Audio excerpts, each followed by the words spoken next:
नेपाल एक ऐसा देश जिसे कि दुनिया उसकी शांति, उसकी सादगी और उसकी खूबसूरती के लिए जानती आई है। लेकिन आज वही नेपाल आग और आंसुओं से भर गया है। तस्वीरें हम सब ने देखी है जो कि काफ़ी दुखद है। सड़कों पर हजारों युवाओं का गुस्सा है, खासतौर पर जेंसी का, जो कि 1997 से 2012 के बीच पैदा हुई है। ये पीढ़ी बेरोजगारी, महंगाई और भ्रष्टाचार से पहले ही परेशान थी और अब सोशल मीडिया बैन के बाद पूरी तरह से भड़क उठी। सरकार ने उनकी आवाज़ को दबाने की कोशिश की, ये युवाओं का कहना है। और इसका नतीजा क्या रहा? बेहद खतरनाक। संसद भवन, राष्ट्रपति भवन, प्रधानमंत्री का निवास, गृह मंत्री का घर, सब कुछ आग और तोड़फोड़ की लपटों में घिर गया है। राजधानी काठमांडू से लेकर पूरे देश में हालात बेकाबू हो गए हैं। प्रधानमंत्री तक ने इस्तीफा दे दिया है।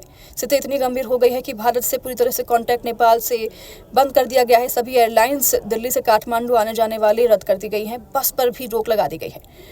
बता दें आपको कि पुलिस कार्रवाई में अब तक 20 से ज्यादा युवाओं की जान चली गई है। तो सरकार पूरी तरह से हिल गई है। गृह मंत्री ने इस्तीफा दे दिया है। प्रधानमंत्री ओली की सरकार गिर गई है। अब अस्थायी तौर पर नेपाल की कमान पूरी तरीके से आर्मी के हाथों में है। लेकिन ये गुस्सा, मैं आपको बता दूं कि अचानक से पैदा नहीं हुआ है। सालों से युवाओं के दिल में निराशा भरती जा रही थी, जिसका नतीजा ये हुआ। नेताओं के बच्चों की विदेश यात्राएं, उनकी शान और शौकत, उनकी ब्रांडेड लाइफस्टाइल, और दूसरी तरफ आम युवाओं की बेरोजगारी और संघर्ष।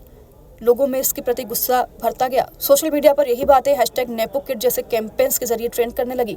इसके अलावा पिछले 4 साल में नेपाल में 3 बड़े स्कैम्स हुए। 2021 का 54,600 करोड़ का लैंड स्वैप स्कैम, 2023 का 13,600 करोड़ का कोऑपरेटिव स्कैम और फिर 2024 में लगभग 70,000 करोड़ रुपए का कोऑपरेटिव घोटाला। इन स्कैंडल्स ने लोगों के गुस्से को और भी बढ़ा दिया, खासतौर पर युवाओं के। फिर सोशल मीडिया पर बैन, यानी उनकी आखिरी आवाज को भी छीन लेना, इसने भी आग में घी डालने का काम किया। नेपाल के हालात को और भी खराब कर दिया राजनीतिक अस्थिरता ने। सिर्फ 5 ही सालों में 3 प्रधानमंत्री बदले गए हैं यहाँ पर। शेर बहादुर देवबा प्रचंड और फिर केपी शर्मा ओली। हर नई सरकार ने विदेश के दबाव में फैसले किए, कभी चीन के झुकाव तो कभी अमेरिका का असर और भारत से बढ़ते तनाव। युवाओं को लगा कि नेपाल अब सिर्फ बड़े देशों का मोहरा बनकर रह गया है। तो आज का नेपाल अपने सबसे कठिन दौर से गुजर रहा है। बेरोजगारी दर 10% से ऊपर है, महंगाई लगातार बढ़ रही है और अमीर गरीब की खाई और भी गहरी हो गई है।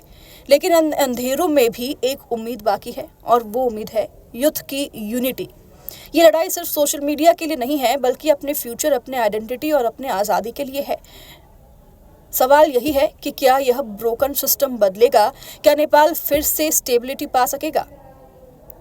ये कहानी सिर्फ नेपाल की नहीं है, ये हर उस युवा की कहानी है जो अपने सपनों के लिए सिस्टम से लड़ रहा है।